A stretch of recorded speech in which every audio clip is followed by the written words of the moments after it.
I'm Morris Dehron Robinson. I graduated 1991, hotel company. Played football here at the Citadel, and I was an English major, got my degree in English, BA, and I now sing opera for a living.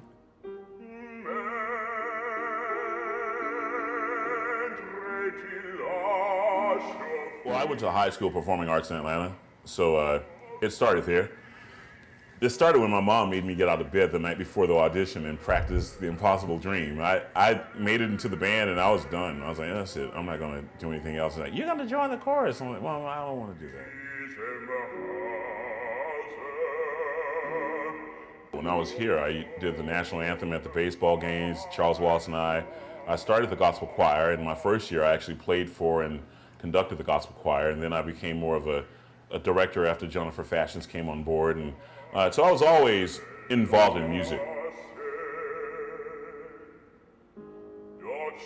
I think that God blessed me with some natural gifts vocally, but I think linguistically, artistically, academically, those were the challenges, you know, having to learn to be conversational in Italian, to be conversational in German, to pronounce Russian correctly and communicate it effectively in song.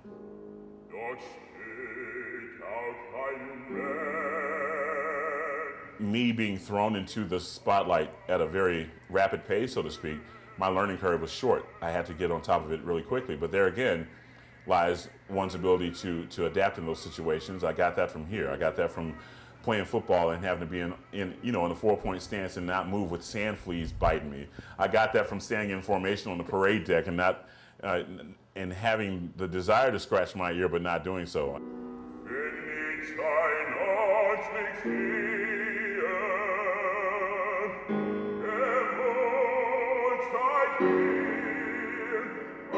I went back to school to learn opera. I knew I had languages to learn. I knew I had to learn technique. I knew I had to learn how to read music, you know, at a high level. I had a lot of things to learn. So I had to give up my golfing on the weekends. I had to give up fishing trips. I had to give up hanging out with the fellas. I had to give up, unfortunately, going to Citadel football games. I used to go to games all the time, but I had to let that part of my life go to focus on this aspect of my life. And now I'm getting to the point where I can enjoy it all a little bit better. But, you know, it takes a little sacrifice.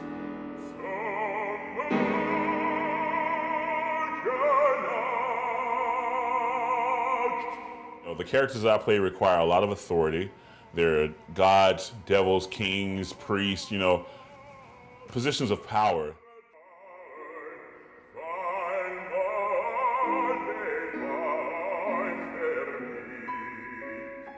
You won't ever see me wear a wig. You won't ever see me wear tights. And you see me, I have to wear makeup. But that's only, it's not, I won't let them use makeup to accentuate things, like make my eye lines, you know. I mean, if you want me to look like a ghost or something like that, then that requires makeup. But, I mean, you know, and it may hurt me in the end, but, you know, certain things I just can't, you know.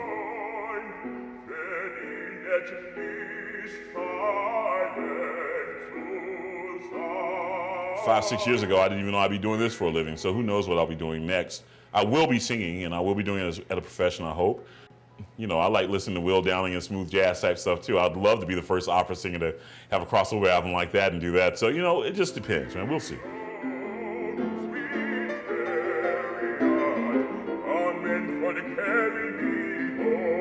My mom passed away a few years ago unexpectedly. My dad is still around, and he comes to everything I do pretty much. You know, he was going to come in last night, but the weather got really bad. He was going to fly in. But yeah, it's great to have, you know, my mom got to see my debut at the Met.